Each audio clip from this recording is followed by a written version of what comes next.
Артем, ты первый человек, у кого я не буду спрашивать, почему ты оказался в Барселоне, потому что это второе интервью с тобой, второй подкаст. Я очень жалею, что я не смог присутствовать на первом. Вот, поэтому я у тебя буду задавать все те вопросы, тебе задам, которые меня интересуют, даже слушая тебя в прошлом подкасте. Друзья, если вы не слышали и не смотрели подкаст с Артемом, пожалуйста, обязательно посмотрите его разговор с Алисой. Вот, сегодня я буду спрашивать вопросы, которые интересуют меня. Я очень такой интересующийся человек, и если мои вопросы будут тупые, это только потому, что тема интересная, а я в ней ничего не понимаю. И первый наитупейший вопрос, который я могу задать человеку. А ты такой морской волк, ты управляешь глубоководными роботами и являешься профессиональным моряком. Сфера для меня вообще никак не изученная. Поэтому тебе вопрос. Почему моряки и корабли ходят, а не плавают? Потому что вот эту историю, типа, моряки ходят, а плавает, ну, ты сам знаешь, что и где, меня все время бесил, потому что это неправда. Вы плаваете. Откуда взялось «ходят»?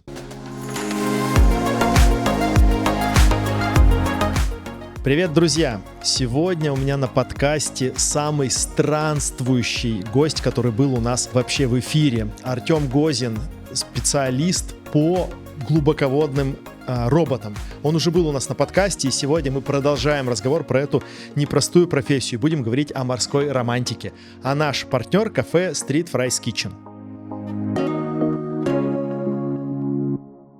Слушай, мне кажется, что первыми мореплавателями все-таки были англоязычные ребята, да, и у них вот это вот глагол более развит. Более скажу, там есть глагол steaming, то есть на пару, да, то есть как... Steaming, окей. Да, steaming, это как паровозы раньше были, то есть пар давал паровые двигатели, вот. Ходят, почему не плавают, я еще думаю, потому что все-таки ходить это медленнее, чем плавать, плавать можно быстрее. Да. А вы медленно ходите? Бывает очень медленно. У нас минимальная скорость, в принципе, вот сейчас вот мы перемещались с локации на локацию, была скорость, ползать можно быстрее. То есть почему так перемещается судно? Иногда потому что робот под водой, на глубине, например, 600 метров, ты не можешь идти быстро, потому что амплитуда кабеля будет очень большая, и он просто оторвется. Это логично, хорошо. Да. А если без робота, ты имеешь в виду просто? Почему слушай, давай так.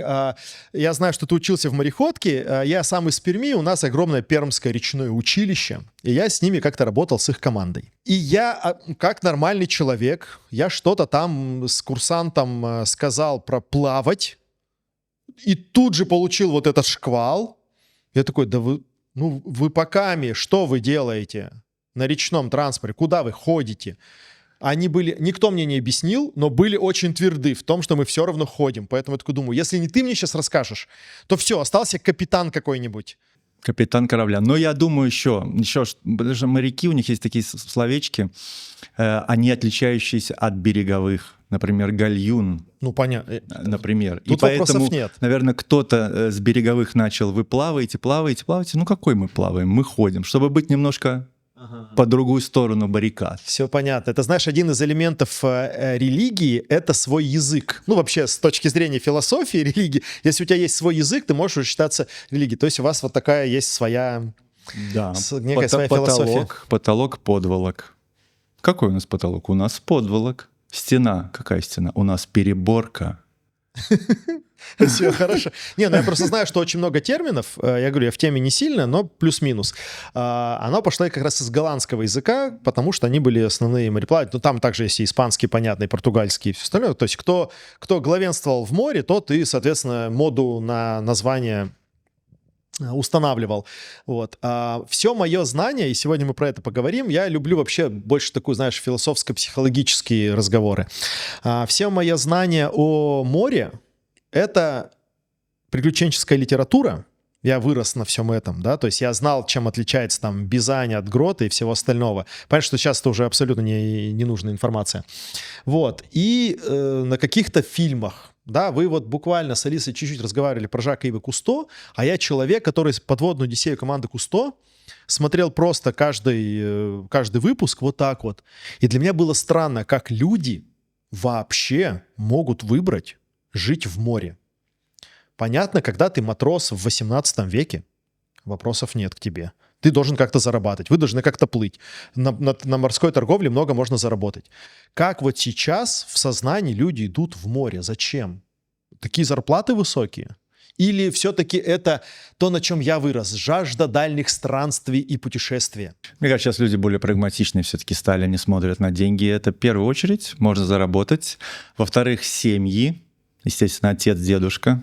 Куда ты пойдешь после 9 класса, если ты ничего не знаешь, куда ты пойдешь, а после 9 ты очень глуп, тогда давайте сначала получим основное образование, мореходка, училище, а потом уже будешь играть на гитаре, например. Но сначала основное, потому что отец моряк, дедушка моряк, например, так. Это, то есть, семейные традиции. А если вот так вот с нуля брать, да я задумался об этом, и мне кажется, они мало чего понимают вообще. Они мало что... Эти люди не очень знают, что их ждет. То есть, да, они знают зарплаты, это нелегко, несложно узнать, несложно капитан, и все, естественно, мечтают стать офицерами, капитанами. Но есть и оборотные стороны всех медалей, и семья, отсутствие отца, все вот это, конечно, ты кладешь на алтарь, жертвуешь. Окей, ты будешь богат, но ты 90% будешь несчастлив в семье. Это я уже тоже Ну, плюс где тратить эти деньги, если ты в море все время? Не все время, половина. Окей. Ну, то есть есть немножечко времени потратить. Есть немножко времени. Да сейчас вот у меня тоже. Вот я вот пришел неделю назад, и через неделю мне опять уходить на 4 недели. Вот за 2 недели надо успеть потратить. Ну, ты справишься, я думаю. Барселона этому способствует. Опять же, к Жаку Иву Кусто, мы знаем, что у него там было, по-моему, двое сыновей, и оба работали вместе с ним на «Калипсо». И вот когда я смотрел, опять же, вот ребенком эту передачу, я все думал, вот почему мой отец не какой-нибудь вот такой мужик странствующий, чтобы я с ним мог это делать, потому что мне отдельно очень сложно путешествовать. И мне казалось, что я вот думал, вот если бы вот я где-то вот ходил в море или плавал тоже. Мореплаватели же или мореходы, блин. Короче, я запутался, какой глагол правильно использовать. Друзья, если что, меня не хейтим и не забрасываем ничем, что плавает, а не ходит. Я помню, да. Вот. И когда нам рассказывали на уроках географии, я вот смотрел на эту карту, я понимал, что отсюда, вот до сюда, через это синее пятно огромное, это так круто, наверное. Но понимал, я рос в горах, в тайге. До моря, и море я видел на карте, вот в школьной вот это синее пятно. И когда ты говоришь, что они, наверное, не знают, так откуда? Ну как? У меня река есть маленькая, я могу ее переплыть.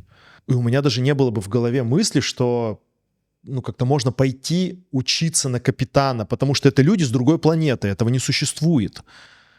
И вот мне интересно, вот ты вот когда сидел на уроках маленьким, слушал, да, читал книжки, смотрел, не знаю, Жюля Верна, да, там читал «Дети капитана Гранта», они куда-то плывут, и все такое, поиски. Ты думал, что прикольно было бы вот идти 6 месяцев в железной коробке с кучей мужиков? Да, но у меня по-другому. У меня приходил с моря отец, мы доставали атлас, он листал страны, вот карты, и я спрашивал, где он был. И он мне рассказал, да, здесь я был, там Австралия, Сингапур, здесь я был, вот, где сейчас был, что делали, что видел. Мне было все очень интересно.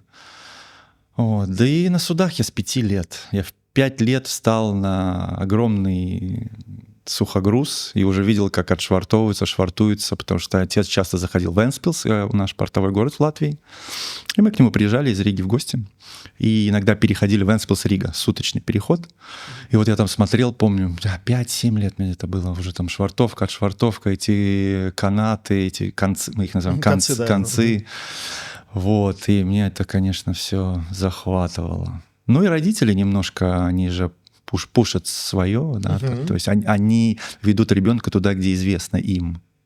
То есть они это прошли дорогу, и они потихонечку подтягивают. Потому что отец знает, что такое море, как там та-та-та, все знает, вроде семья у меня полная, все не разводилось. Ну, можно и сына подтянуть. Он же не пойдет, родитель тебя тянуть там куда-то, не знаю, в IT. Он же не знает. Но отцу-то должно нравиться тогда, что он делает, чтобы тянуть сына. Да, но он взвесил все плюсы и минусы, и до сих пор он говорит, что в принципе море — это не самая плохая профессия. Не самая плохая, не хорошая, а не самая плохая. Не самая, да. Потому что у меня отец майор милиции, и когда я в каком-то там классе подумал, прикольно было бы расследовать, опять же, на волне там всяких Конан Дойлов, да, там сыщиков. Прикольно было бы там что? Он мне сказал, только попробуй, понял? Я вот здесь, и на мне заканчиваем. Это к вопросу о том, что отец потащил бы. Мой меня отговаривал максимально, поэтому... Ну да, по-разному есть, слушай. Значит, ему нравилось. Да, значит, ему нравилось, значит, видел какую-то перспективу это, потому что это уже... Я пошел в марафон в 2002-м, все больше и больше агентств открывалось, уже офшор пошел, и у нас Рига очень бурная в плане трудоустройства, у нас 50 морских агентств, ты представляешь? Рига, 50 морских, до сих пор у меня список вот недавно проверял.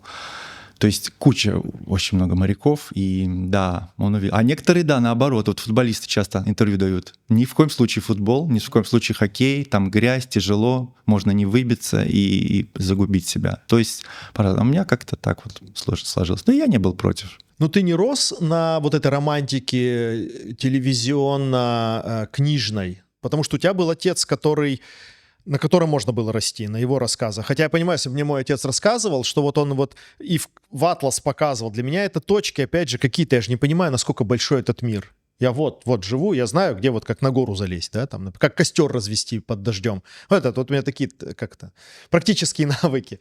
То есть чем ты жил, чем ты воспитывался в голове, вот сам у себя вот варил, не просто же разговорами отца. Или он тебя настолько заинтересовывал? Да, заинтересовал. Плюс мой отец очень любит технологии, технику. И я помню уже, мне было года 3-4, уже были слайды, такие фотографии, такие ту-ду. Так. Следующий слайд, проектор был в 89-м году, это страшное дело. Ту-ду. Следующий, я там стою, в Нью-Йорке он стоит, представляешь? Мне уже 3 года, я уже вижу, он в Нью-Йорке, небоскребы. Потом он камеру купил. Он уже снимал с 92-го года все, что происходит на судне, все, что там варки какие-то. То есть я погружен был полностью в этот материал. Но из морского я помню Кусто, я помню что-то еще про путешествия было, какая-то передача. Клуб кинопутешественников был. Конечно же, это в советское время, да, Сенкевич. А потом вот позже тоже эта программа переделалась. Так что про путешествия меня всегда привлекало куда-то выходить из дома и не оставаться. Я не могу. До сих пор дома 2 часа нахожусь, все, мне надо идти, потому что я понимаю, что жизнь одна, это надо осознать пораньше. И что если ты даже дойдешь до магазина и обратно 10 метров, ты можешь увидеть что-то интересное. Дома ты ничего не увидишь. Ну, конечно. Но опять же, ведь некоторым хватает телека. То есть вот ты сидишь, смотришь фоточки, телеки всякие, там передачи. Ну, понял, да, мысль? То есть какая-то абстрактной жизнью, и ты уже начинаешь во всем разбираться. Типа, слушай, мне в Африке не так нравится, как в Австралии. Хотя ты вот, 2 передачи посмотрел. То есть это же отдельная какая-то голова должна быть, жить приключениями и непосредственно сесть в корабль. Да, виртуальный мир, понимаешь, Петь? Вот все в виртуальном мире сейчас живут и действительно разбираются о политике лучше всех по телевизору или по Ютубу, какая разница. А вот, да, у меня сейчас был один матрос, и он живет на такой территории, он живет на оккупированной территории. Он говорит, я не смотрю телевизор, политику, не смотрю Ютуб про войну. Война в моем доме. Вот она, каждый день у меня война. Вот он на месте, и вот с ним надо разговаривать. Он непосредственно на месте событий. Вот это вот уникально. Не покинул свой дом, а остался вот как будет, так будет. А, ты просто с ним поддерживаешь отношения? Вы не где-то в рейде встретились? Мы встретились в рейсе в одном, да, и я вот поразился его историей, что все побежали налево, направо, кто куда. Да, это понятно, инстинкт. Да. А вот он остался и до конца в своем доме. И вот он говорит, если хотите узнать про боевые действия, берите интервью у меня, не смотрите телевизор, все расскажу. Так что надо на своей шкуре все. Вот я всем говорю, лобода. Меня отговаривали от этого концерта. Ерунда, попса, я же что ты перешел? Панк-рок, легкий переход, панк-рок. Я говорю, пока сам не увижу. И я пошел на лободу в 2018 году в Риге. Я получил такой кайф. И все. И вот эти... И, Петь, последний тезис. Когда мне говорят, ты долбоеб, куда ты идешь, что ты делаешь, значит, я на правильном пути. От обратного, да, такая реверсивная психология. Значит, надо. Да, сапоги хорошие надо брать. А расскажи про быт на корабле. Вы немножечко совсем с Алисой это затрагивали, но, опять же, как я говорю, что я вырос на книжках.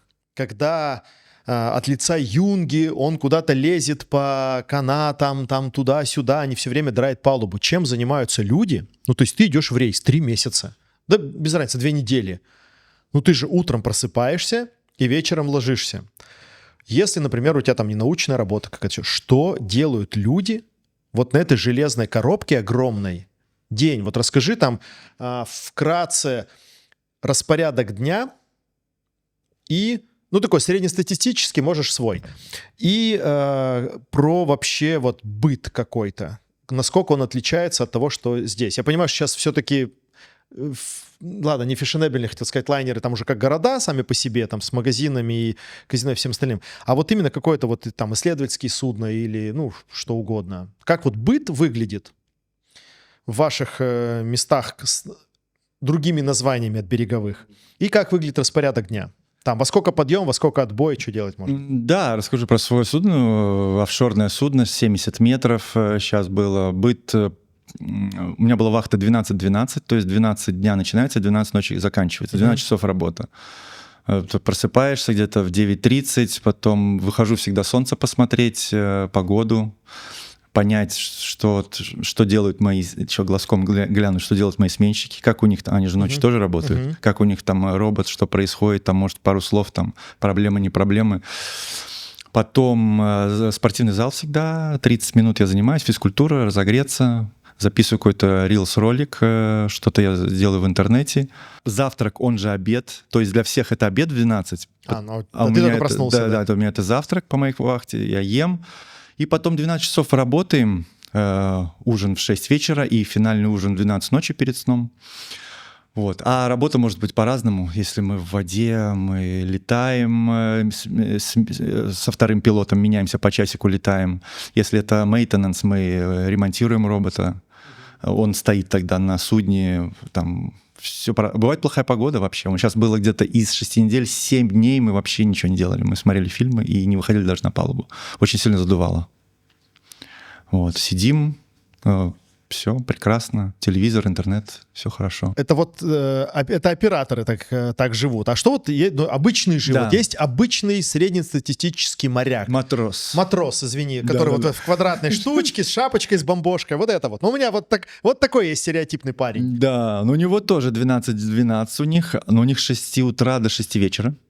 И с 6 вечера до 6 утра, соответственно, они тоже 24 часа. У них все более посуровей. Драйт палубу, да? Вот да. реально вот этой мочалкой вот с веревками, да, вот это как... Да. Опа, так, хорошо. До сих пор все ничего не поменялось. Швабра осталась, чипинган, который отбивает ржавчину, и все летит, пыль, все осталось. И поэтому ребята работают, кстати, они тяжело работают на самом деле. Вот. И 12 часов...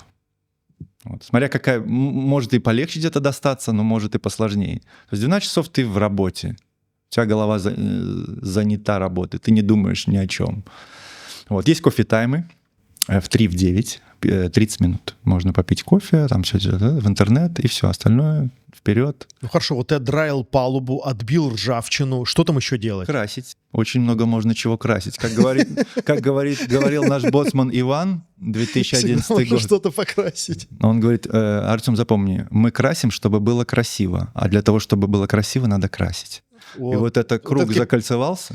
Короче, он как прапорщик в армии, который, да, вот это источник мудрости, понятно. Боцман всегда скажет, как есть, да. Поэтому ржавчину отбил, а судно же ржавеет быстро, там же соль. Там ты тут уже покрасил, а там уже пошло. И вот это все вот постоянно. Я 17 лет отработал матросом, поэтому с ними... Сколько ты покрасил за свою жизнь? Да, понятно. Титаник я перекрасил, я думаю. И поэтому я с ними сейчас часто общался, с ребятами, шутили, смеялись. Классные. Вот простые, классные челы. Не так много роликов не попадается про вообще морскую жизнь, и в основном вот люди любят, понятно, трэшак. Ну ты же не будешь снимать, как ты сидишь, пьешь чай, там что-то еще. Нужно же картинку какую-то показать. И мне очень нравятся вот эти вот ребята, которые там на каких-нибудь рыболовных сейлерах, вот их там волнами смывает с бортов, они там веревками привязаны, и думаю такой, ну ладно, наверное, вы хорошо получаете. Потому что вряд ли ты такой сидел, думаю, что-то в офисе надоело. Пойду на сейлер, да, буду рыбу ловить. Но это как бы, ну, это же жесть работа. Ну, как будто бы не... Это надо иметь какой-то определенный склад в голове, да, там, например, чтобы я вот сейчас мне предложил, вот ты скажи: Петь, что ты делаешь там следующие 3 месяца, мы хотим в Антарктиду, пошли с нами. Я не пойду, скорее всего, я люблю романтику, вопросов никаких нет. Но для меня романтика, это, знаешь, и сразу Аргентина, но в этом 3 дня мы на корабле. Но не 2 недели. Я не хочу вставать и по железной коробке ходить со шваброй. Ну, как бы, что в голове должно быть? Это же, ну, не романтикой ты движим ведь. И, ну, и не хочется верить, что только деньгами. Или ты, вот пока ты думаешь, или ты вот эта вся работа трудная, она уходит как бы за скобочки, а остается романтика. Знаешь, типа, понятно, что в Австралию надо как-то попасть. И поэтому ты садишься в самолет, знаешь, вот эти, сейчас 10 часов лететь. Я говорю, вы что, оборзели? Вы летите в Австралию. 10 часов. Выведи за скобки. Ну да. Оставь только романтику. Вот чем движутся эти люди, чем они движимы, что их форсит, чтобы... То есть неужели вот такой прямо романтика, я готов терпеть, красить сутками, но только чтобы посмотреть разные страны? Романтика присутствует, пока у тебя не появляется ипотека. Да что ж такое-то? Да. Вот, а после этого романтики не... Мне нравилось, как ты в первых интервью тоже отвечал. Я такой думаю, я его добью все-таки, когда он там, ну там деньги хорошие, там деньги хорошие. Я такой думаю, Я всегда так говорю. Все из-за денег. На флоте все из-за денег. Кто-то, если начинает про романтику, я не верю тебе, братан. Романтика, вот ты первый день пришел, тебе 18 лет, ты на судне, и вот тебя вот пошла, вот тебе все новое, интересно. И вот я помню свою первую неделю, а потом ты уже начинаешь думать, так, куда мне дальше продвинуться, куда выучиться, на кого, потому что ты начинаешь налево-направо смотреть. Романтика быстро заканчивается, и начинается семья, кормить. А моряки так устроены, они привыкают к этой работе. Да, в принципе, все. Вот они знают свое дело. Вот. И куда-то им перейти. Я 2 человек знаю за 22 года на флоте, которые ушли с флота и открыли бизнес. 2 из десятки тысяч людей. Потому что мозг по-другому работает? Конечно. Он не умеет, он умеет работать. Вот я ушел, заработал, чемоданчик, как батя говорит, чемоданчик есть, пришел, и вот распределил чемоданчик, и знаешь уже, когда в следующий раз уйдешь. Чтобы открыть дело, бизнес, не знаю, массажный салон, надо по-другому думать, или надо иметь жену, которая будет тебя немножко переворачивать твое сознание. Поэтому привычка, зарплата, вот я считаю это так. Романтики, ну... Такой прям прагматизм. Сколько стран ты посетил? У тебя есть какой-то подсчет? 65.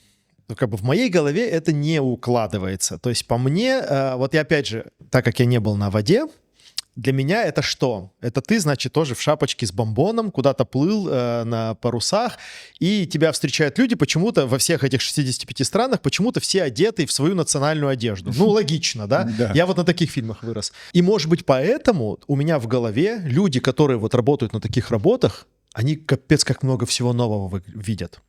Но опять же, понимая век, вот в современный век глобализации, скорее всего, то место, куда ты приплываешь, там такая же Зара, ну, образно говоря, такой же H&M, такой же Макдональдс, и как будто бы уже путешествия по разным странам как будто бы, знаешь, нивелируются. То есть нет, опять же, в этом я пытаюсь вот от тебя этой романтики или антиромантики добиться. Почему, может быть, это не так? Может быть, потому что там сейчас уже не так интересно, как было в кино и в книгах, в которых мы выросли? Да. Во-первых, информация, YouTube, все можно посмотреть, примерно уже понять, что как. И вот чем больше я бываю в разных новых странах, тем я понимаю, что мир, он одинаковый. Он практически одинаковый. Люди одинаковые, со своими инстинктами.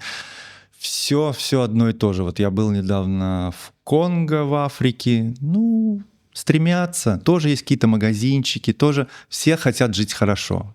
А если ты хочешь жить хорошо, у тебя обязательно будет Макдональдс.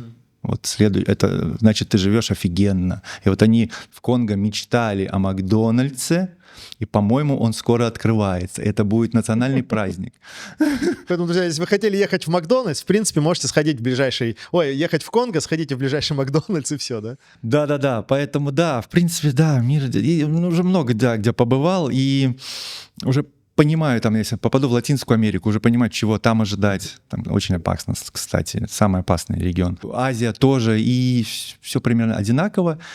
Единственное, конечно, люди отличаются своим менталитетом. в Азии это поклонение немножко, да, вот самые лучшие моряки, с кем я работал, это филиппинцы. Это потрясающие люди. Они тебе всегда помогут. Они морская ж держава такая, они же выросли, да, у них вся жизнь на воде так происходит. Они какие люди, они всегда помогут, они спросят, как у тебя здоровье, как что, чем помочь, зуб болит, не болит. У меня один раз тряпка была грязная, я только хотел вот выкинуть, он уже говорит, давай я выброшу, там я знаю, где ведро. То есть это совершенно другой менталитет. Наш менталитет, он такой немножко такой, на блатной педали все, да. А там вот классные люди. Азия вообще супер. Вот если что, ребят, поедем в Азию все вместе. Единственное, там минус летающие тараканы. Ты знаешь об этом? Ну, по идее, я знаю, что у тараканов есть крылья. Это, по-моему, не к отряду жесткокрылых относится. Но поправьте меня, биологи. Я биофак закончил в 2006, поэтому 20 лет назад могу перепутать. Но я знаю, что у них есть крылья, да. Да. Я вот в Тайване, когда был в 2023 году, и у них такой устроен инстинкт, что если ты идешь к нему, он тебя атакует, он летит на тебя. Он не кусается, ничего, ты просто... Ну, это очень страшно. Вот, так что вот в Австралии еще хочется побывать, ни разу там не был. Но по моей профессии, чтобы туда попасть, нужна виза специальная. Тяжело. У меня есть виза американская, там английская, но Australian Work Permit тяжело открыть. Насколько вот эта жажда приключений твоя, которая была на тот момент времени, и посещение всех этих стран тебя сформировали? То есть, может быть, они тебе сделали... В какую сторону, давай так спрошу, они тебя сформировали? Это разрушило в тебе некий что-то такое духовно возвышенное, понимая, что, ну, так это все мир одинаковый. Или наоборот, это тебя приподняло и расширило твои горизонты, и сказал, о, как круто, что мир настолько разнообразен. Да? Вроде как один и тот же тезис, но мы можем сказать мир одинаковый, а можем сказать мир разнообразный. Вот в твоей голове вот какая работа происходила за все вот эти вот 22 года на флоте? С посещениями, со знакомством разных людей, с погружением в культуру, может быть, ненадолго, но все-таки. Да, классный вопрос, на самом деле. Мне это дало гибкость ума, гибкость осознания и понимание, что на любую ситуацию нужно смотреть с двух сторон, всегда пытаться поставить себя на место. Второе. Ты начинаешь потихоньку понимать, что человек с юга Италии может быть и не такой хитрый, как говорят. Человек темной кожи с Африки не такой грязный, как нам пишут, как нам снимают. Не такой он... Человек с Марокко не такой вор. Вот, может быть. Нормальный парень.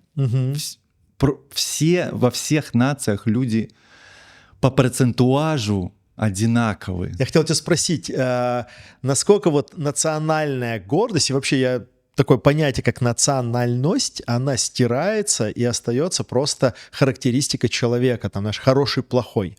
Потому что я знаю, что не бывает плохих национальностей, как бы там кто в какие разные время не говорил, вот, но бывают плохие, хорошие люди. Да. Ну, я всегда тоже часто рассказываю, что когда ты переступаешь трап, у тебя нет национальности. Когда ты ступаешь на судно, нет национальности. Все мы здесь за одним делом, поэтому для меня это стало большим открытием. Когда в 18 лет у меня было на судне 17 национальностей, и из них были тувалийцы. Это маленький такой островочек, я уже, по-моему, рассказывал. Да. Я помню, что тувалийцы, да, были. Да, тувалийцы были. И сначала ты так боишься и все присматриваешься к ним, а потом понимаешь, что да, просто этот такой чел, этот другой. Вот, и все. А национальности я считаю, что их не существует. Существует менталитет, опять же, немножко. Индия перед белым человеком немножко поклоняется, да? Ну, так он увидел в детстве, так его воспитал отец, например, да. А вот национальный признак — это не моя тема вообще. Был ли у тебя болезненный переход от осознания, что какой ты крутой, потому что ты русский, к тому, что так все люди, нет понятия русский, там, тувалиец или кто-то еще. Но просто я знаю, что иногда у людей случается вот такая некоторая травма. Я сейчас не говорю именно про русских, что когда ты жил, ты вот великие, школа, да, воспитывает, там еще что-то. Потом ты приезжаешь и понимаешь, что, они все крутые. И ты как будто бы вниз. И вот ты такой, так я не такой классный, то есть я не такой крутой, а ведь я рассказывал. Ну да, конечно. Ну я еще рос в Латвии, я латышский русский, поэтому у нас там такого не было Я вообще, кстати, выучился, когда еще и Латвия не была патриоткой, это в 90-е годы, и Россия уже так. Это я такой в между воспитывался школой, вот. Поэтому все спокойно было. Для себя открыл потрясающую нацию. Я никогда не думал, что мы так совпадем мозгами. Это англичане, шотландцы, ирландцы. Потрясающий юмор. Мы же смотрели все Бенни Хилл, Монти Пайтон, Мистер Бин. И ребята, вот я шучу, наши русские шутки, они все схватывают, они подхватывают, они могут и выпить хорошо причем, и потанцевать, и поприкалываться, и поработать. И не будут заполнять 10 бумаг, чтобы поменять лампочку, как, например, датчане. Они заполнят 10 бумаг, потом лампочку выкрутят. А англичане, давай выкрасим, я быстренько чик-чик-чик, и все. Офигенные ребята. Я с ними очень много работаю, уже лет 10 подряд. И супер. Вот это для меня это было классно. Мы в теме все еще быта, плюс-минус так или иначе разговариваем. Расскажи про комфорт. Потому что все равно человек стремится к комфорту. Но пока, по крайней мере, то, насколько я вижу, как устроен корабль, опять же, по музеям, по книгам и все остальное, там нет слова «комфорт». Сейчас не беру лайнеры. До сих пор это так, и мне всегда было странно. Типа, ну а почему не сделать, ну, чуть-чуть получше?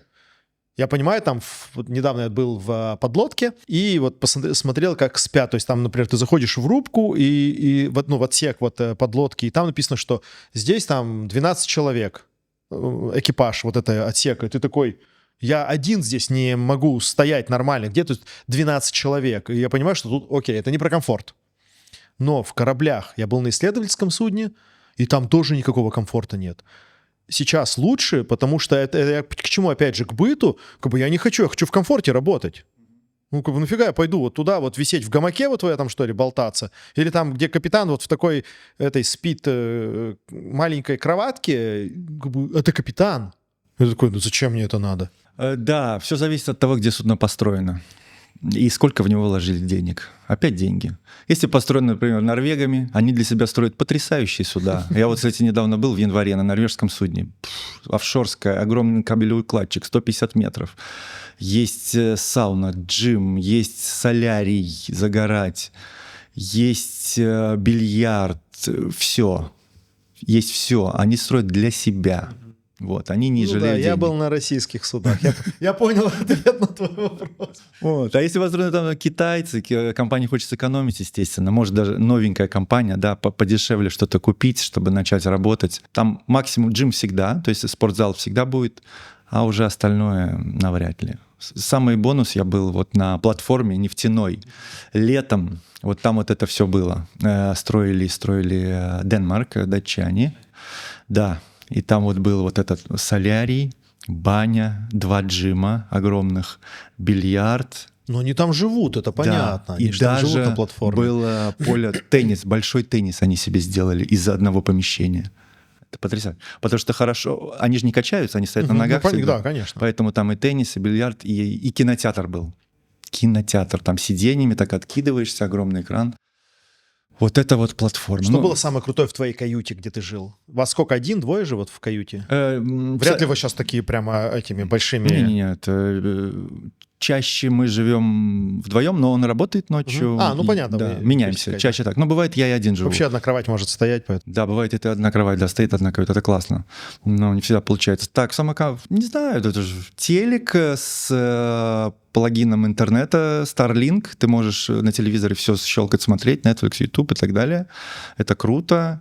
Полы с подогревом в ванне обязательно. Что нормальная трехзвездочная гостиница. На норвежцах, да, они делают так. Кондиционер и обогрев, то есть термостат.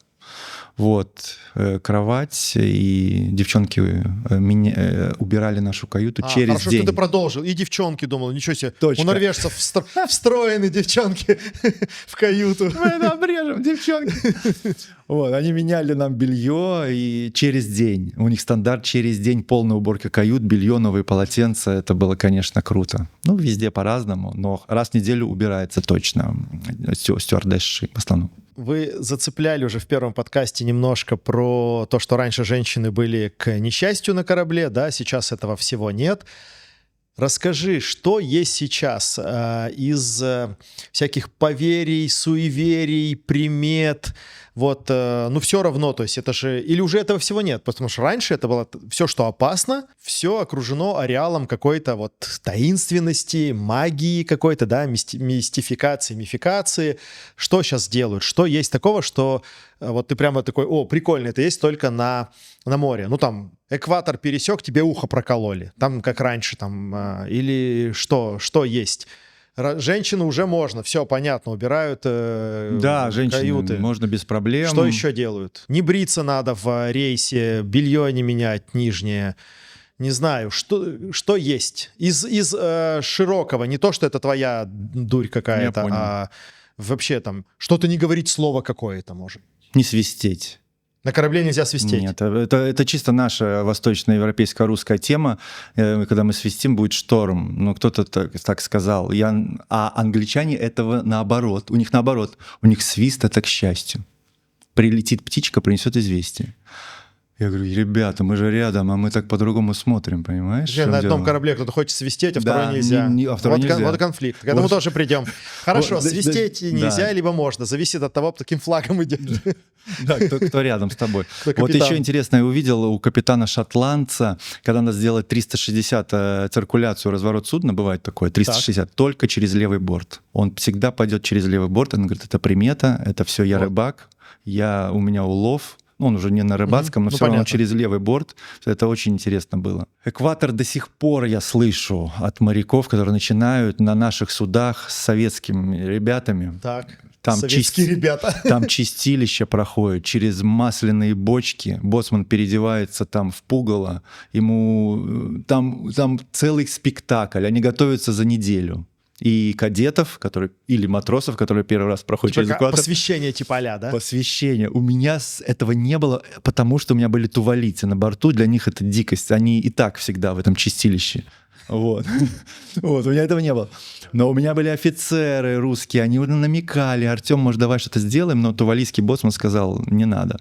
Вот, но до сих пор это есть. Люди прикалываются, люди веселятся. Нет, ну это в прикол. Это я пойму. Нет, прикол пойму. А вот, например, разворот через левый борт, это уже примета какая-то. Это примета, да, это серьезно. Ну, то есть сейчас это все-таки уходит, да, потихонечку, просто потому что наука побеждает, имеется в виду. Здравый смысл побеждает. Я про науку почему сказал, что технологии все равно делают безопаснее, а там, где нет опасности, которую ты не можешь предотвратить никак, понятно, ты будешь заручаться поддержкой не знаю, всего чего угодно, да, кроме как вот сейчас технологии. Поэтому, окей, просто было интересно, например, прокалывают ли уши сейчас? Думаю, сейчас же медицина, все это, кровь, не дай бог заражение, все серьезно. Вон даже как. Я думал, просто как бы не нужно это. Нет, все сейчас следят за харассмент и чистота, и здоровье.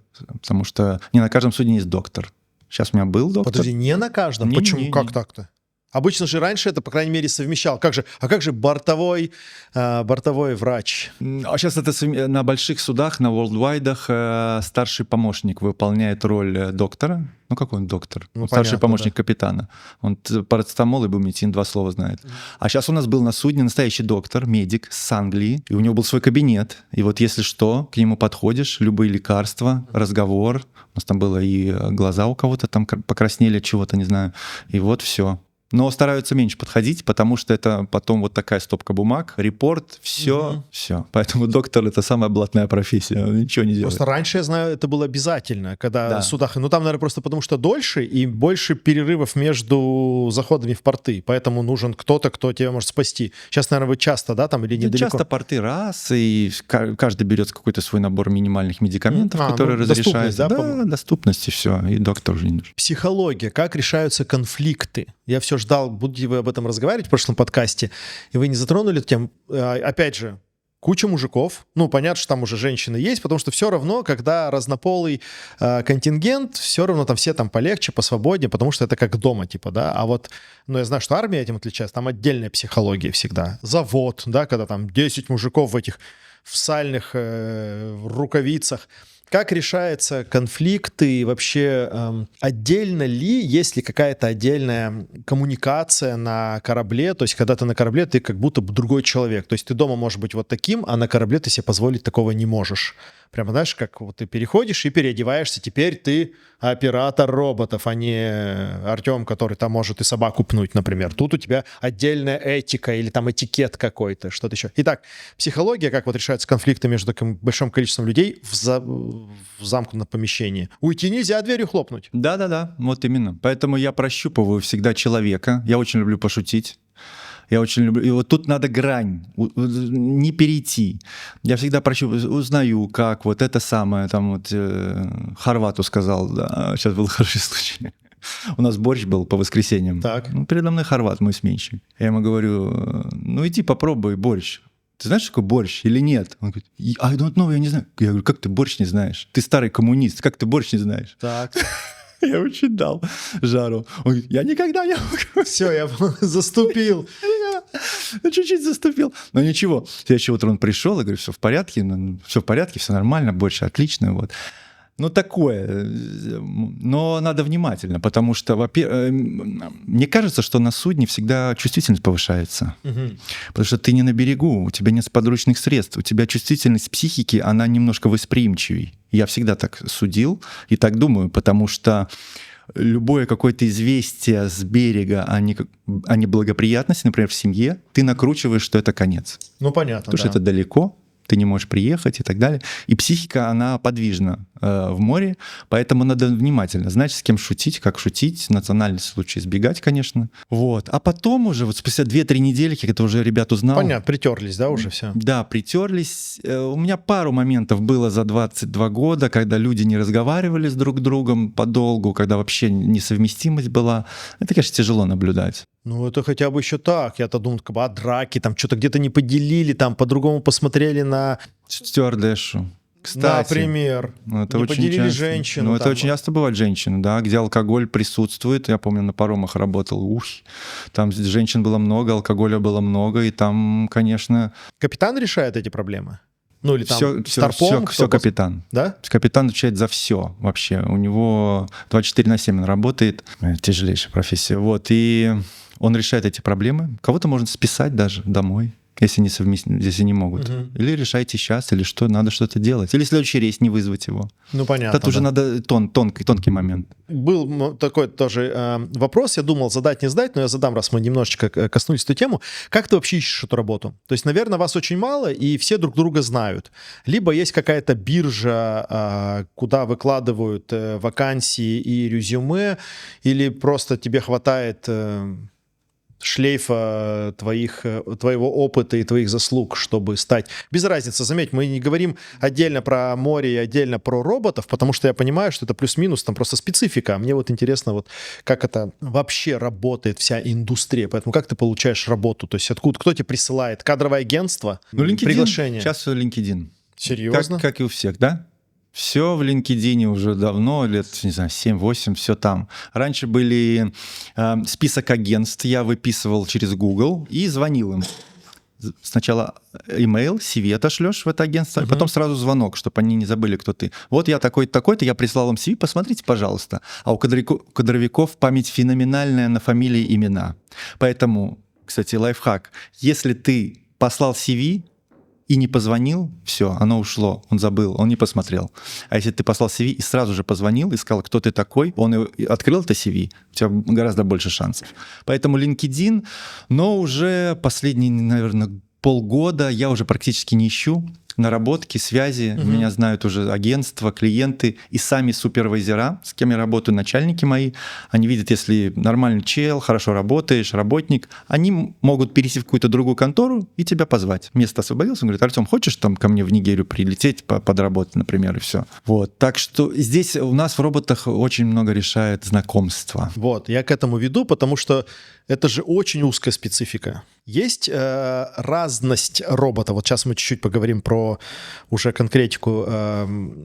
Например, ты прилетаешь, или, например, тебе говорят, Артем, надо выйти в рейс там на 2 недели, там какой-нибудь манипулятор ты знаешь, как им управлять, они все одинаковые, плюс-минус по меню, по взаимодействию, либо ты должен там в CV указываешь, я работаю, не знаю, с роботами только на этой платформе какой-то там, операционной системе. Что это такое? Да-да-да, у нас... Надеюсь, вопрос понял? Да, понял. Разные модели роботов. У нас идут микророботы, которые ты можешь поместить, в принципе, 10 килограмм. Есть такие работы. Есть средний класс observation, где ты снимаешь картинку, это до тонны. Есть рабочий класс 3,5 тонны с манипуляторами, с такими огромными руками, к которым можно подсоединять гидравлические системы, можно пилить, варить под водой, резать. Там. Вот я на таком сейчас был. Поэтому клиент, естественно, хочет, чтобы ты работал на таком, на который он тебя зовет. Естественно, он будет искать этого человека.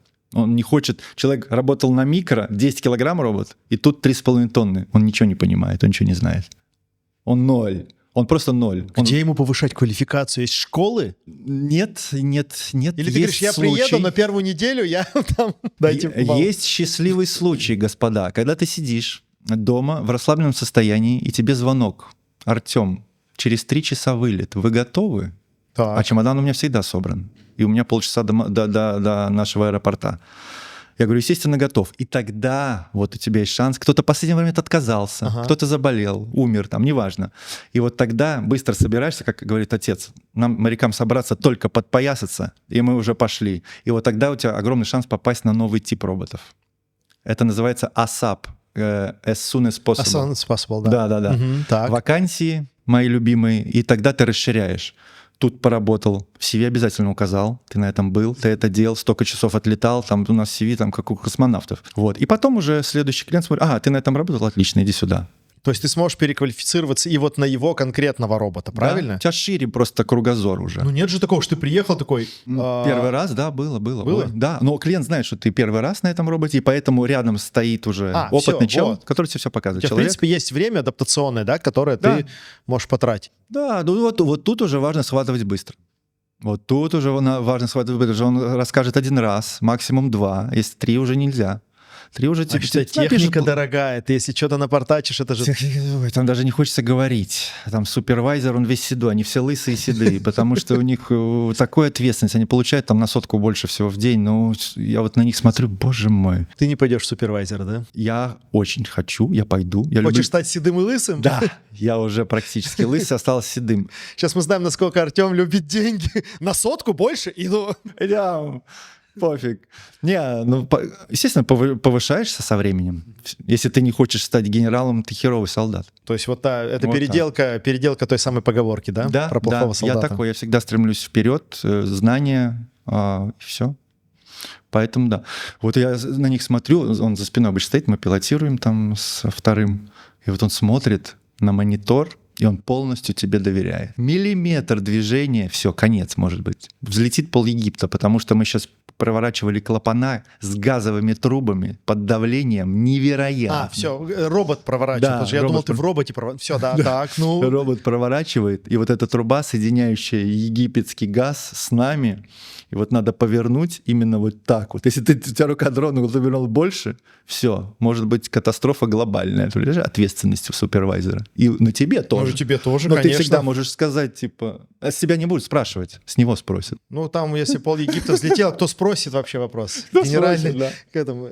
ООН этот директор. Он или ООН. Да. Я не успокоюсь про романтику никак. А неужели вот в такую сложную работу, ответственную, идут только за деньги? Ну разве нет у тебя какой-то, не знаю, какой-то мессианской жилки, что я хочу делать то, что никто не сделает. Это буду я возьму ответственность на себя. Знаешь, такой герой, который вот лезет в пучину, потому что все остальные остались на берегу. Или что, просто тебе заплатили, и такой, 100 больше, я пошел. Безусловно, счастливый тот человек, которому нравится его дело, его работа. Вот это и есть настоящее счастье. Когда ты с улыбкой летишь на судно, и когда ты с улыбкой с него сходишь. Вот это счастье есть. Поэтому вот именно что я делаю сейчас, последние 2 года, мне очень нравится. Мне нравится определять свое местоположение под водой, смотреть градусы, глубину, что мы будем делать. До этого, что я делал, всякие такие тяжелые работы, тяжело нравится, да, когда ты там махаешь кувалдой весь день или отбиваешь ржавчину. Сложно в этом найти романтику. Вот. А вот именно это дело мне нравится. Поэтому это все вкупе. И зарплата, и то, что ты делаешь, что мало кто делает. И закаты, рассветы можно посмотреть. У меня много на телефоне, кстати. Так что все вместе, я считаю так. Такой, с другой стороны посмотрю. Опять же, я, как много раз уже сегодня говорил, вырос вот на всяких там турах, хирдалах, Кусто, да, вот это все-таки такие покорители, пассионарии ныряют, чтобы показать вот эту красоту, плывут куда-то, показать, насколько мощный человек, вот он сильный такой. Был ли у тебя вот за это время, когда ты работаешь в разных сферах, да, в море, и матросом там, и оператором, было ли у тебя когда-нибудь желание совершить какую-нибудь вот такую безумную поездку, потому что ты, в принципе, уже шаришь за климат, ты понимаешь там широты, вот там тут такая опасность, ты же не первопроходец, да, тут сякая, там, а вот бы взять в одного на лодке, как вот эти ребята, как Федька Конюхов, Да. который полгода вот это гребет куда-то, да. Не было у тебя никогда такой вот мысли, что вот добавить приключенчество вот в эту вот работу, просто потому что ты с морем уже на «ты», такой старый просоленный волк? Нет, никогда в жизни. Я не могу снять себе никакую яхту, не хочу туда ступать. Хоть там будет 10 стюардесс и так далее. Нет, не хочу, потому что я знаю, что там будет каждую секунду. Мы выйдем из порта, начнется западный ветер, волна 1,5 метра, и уже при 1,5 метра эта яхта тебе покажется тяжелым делом. Вот, поэтому я очень стараюсь отдалять от себя все водные процедуры. Нет, я имею в виду все водные процедуры, да, которые ходят. Можно покататься на водных лыжах, дайвингом заняться. И то состояние водяное — это не мое любимое. Мне нравятся больше горы. Обожаю. Вот так вот. Да, водяное вот состояние не мое, вот как вот. Но при этом ты большую часть времени там. Я часть времени там, и мне этого хватает. Потому что я смотрю на эти лакшери-яхты, которые у нас... Ну что я там не видел? Я все видел там, я был на этих яхтах, все. Ну, вот. Мы пойдем сейчас на Багамы. Прекрасно. Был на Багамах, ходили, окей, не на яхте, на другом судне с капитаном Анатольевичем. Но это было прекрасно. Капитан Анатольевич остановил нас в центре Атлантического океана. И говорит: ребята, запомните день на всю жизнь. Сейчас вы будете купаться в центре Атлантического океана. Под нами 4,5 километра. Быстро. Кинул 2 круга, спустили шторм-трап, и начали купаться. Вода плюс 28-30 в Атлантике. Вот это кайф. Яхта не остановится никогда. Почему? Потому что это опасно. Потому что там акула. А у Анатольевича акул нету. Понимаете? Анатольевич все прошел. Анатольевич акул знает в лицо. В лицо всех акул знает поименно. Слушай, поэтому, да. Водные процедуры. В другую сторону тебя заведу, это будет, наверное, последняя такая наша тема, но очень мне важная. Когда я писал кандидатскую по экологической экономике, очень большой кусок моей кандидатской как раз занимал загрязнение окружающей среды. Ну, экологическая экономика, понятно. И очень много я собирал всяких таких сведений, опять же, проверить я не могу, да, но про то, насколько сильно загрязнен океан, потому что это такая классная бездонная бочка, в которую ты выкинул, слил и все остальное, ничего не видно.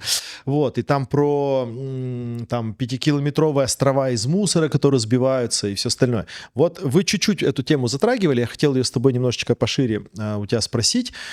Когда ты в рейсах, видишь ли ты, насколько человек вовлечен вот в изменение ландшафта, и там вот есть ли эти мусорные острова, про которые пишут, там про какие-то пятна, которые плавают, солярные там или что-то еще. Вот насколько ты вот плавая, извини, тут я плавая, скажу, да, из точки А в точку Б через всю там Атлантику, да, или Тихий океан, насколько ты видишь, что человек вот реально загаживает то место, где он живет? С одной стороны, загрязнение стало больше, потому что под водой больше строений, там уже города, там огромные подстанции дриллинговые, там сейчас нефтяные уже уходят, ветровые платформы, это же все под водой соединяется кабелями, И это же все немножко иногда ржавеет, там все это пузырики идут, потому что сейчас газ, у нас сейчас протечка была, так пузырики. Это же все загрязнение. Но, с другой стороны, за этим наблюдают. Очень сильно. Случай один расскажу. Давно старший механик одного судна возле Штатов нашел где.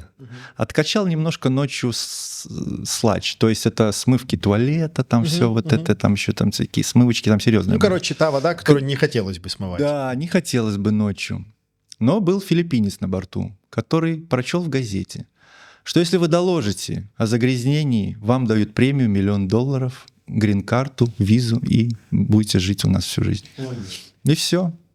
И этот стармех с утра на вертолете взмыл в воздух, его больше никто не видел. Филиппинец тоже уехал, ему political refugee там. То есть не обманули? Да, не обманули. Представляешь? Вот американцы смотрят как. Через все ниточки дергают, чтобы не было загрязнения. Самые большие загрязнения я видел, конечно, это Африка. Там как входишь, прям там и пластик, и Азия. Вот у них это проблемы большие. Европа, Штаты, Карибы, даже Южная Америка, все классно. Не могу сказать, что что-то есть такое вообще, прям пятна.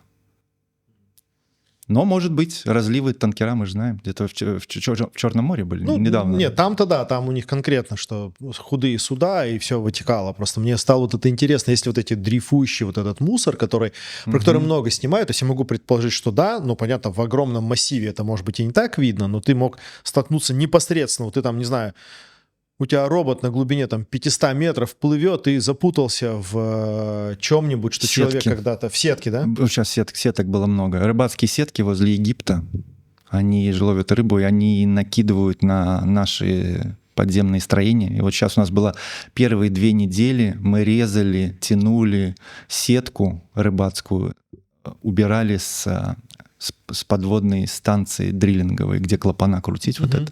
Все накинуто было сеткой, это была большая тяжелейшая работа. Надо было, там же у нас буями еще, буи всплывают, и вот тоже нельзя было сделать так, чтобы сетку отрезал, и буи всплыли. Это загрязнение, и буи могут попасть в пропеллер судна. Ну, конечно. Поэтому как бы пила у нас такая была на руке, мы сначала буи распиливали пополам, чтобы они тонули. Да, потом сетку отрезали, наматывали на наш манипулятор и сеточку аккуратненько в баскет складывали в корзину. Корзина поднимается в 600 метров. Это была чума, конечно. Вот пилотирование тяжелое было. Какие-то рыбаки, а ты страдаешь, да? Да, какие-то рыбаки рыбку хотели поймать, а поймали, а дали нам работу. Спасибо им. С другой стороны тоже, да. Египетские рыбаки, если вы нас смотрите, пожалуйста, обязательно поставьте лайк. Обожаю вас. Пока есть рыбаки, у тебя есть работа, да? Да. Хорошо. И вот в заключении нашего разговора скажи, мне стало интересен такой момент. Опять же, ты же все вот эту вот детскую романтику перекладываешь на современную жизнь, на современные реалии свои вот сейчас. Есть ли какой-то, не знаю, возраст, давай так назовем, после которого лезть во все это уже не стоит? Там здоровье не то, еще что-то. То есть если хотеть в море, как там, только смелым покоряются моря, да, тогда вот это надо было в 20 озаботиться. Да? А сейчас, когда тебе 40, за 40, типа туда уже ты просто физически не попадешь. Или, например, я могу там закончить ускоренные курсы манипуляторов и попасть на судно и работать даже там в 50 лет. Или это все уже? Типа, если в свое время не сделал, то уже не сделаю. Я бы сказал, все-таки 40 — это такой Рубикон. 40. После 40 еще можно, желание есть, берут, не проблема. После 50 уже начнут смотреть, почему так поздно, что ты делал до этого, какой у тебя бэкграунд, все-таки 50 лет такое. Если ты уже в профессии там с 30 до 50, ты будешь работать до конца, конечно, до 70. Да. Там пока позволяет медкомиссия проходить. Там не смотрит никто на возраст, особенно европейцы, потому что для них это ущемление прав человека. Ты можешь сказать, вы меня ущемляете, все. Надо знать 2 слова: ущемляете, безопасность и харассмент. Вот 3 слова надо знать, все. Учим английский, ребята. Вот. А так я бы сказал, вот 40, после 40 надо быстренько определяться, если ты хочешь. Все-таки такое желание. Я сейчас девушка тоже рассказывала, вот она за 30, 34, 35, вот первый раз пойдет на флот. Стюардессой. Стюардессы. Ну, стюардессы как будто попроще, это не оператор дрона. Попроще, да, но все равно уже, знаешь, так уже не 25, вот ей стало интересно, и это круто. Хотя у нее свой бизнес, представляешь? А вот ей стало интересно. Что там, вот эта романтика, вот это вот. Да и денежки. Хотел сказать, вот мы наконец-то пришли к романтике, но и денежки.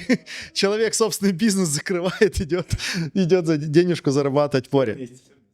Спасибо большое. Я чуть-чуть развенчал свои романтические представления о море благодаря тебе, но, с другой стороны, стало чуть более понятно и практично уже в голове, опять же, когда тебе кто-то рассказывает, кто непосредственно на месте все это делать. Спасибо тебе большое. Спасибо, что согласился второй раз прийти и все это обсудить. Я надеюсь, что тем, кто смотрел первый, слушал первый подкаст, будет не менее интересно послушать и второй тоже. Да, спасибо, Петя, спасибо всем, спасибо за приглашение. Ура!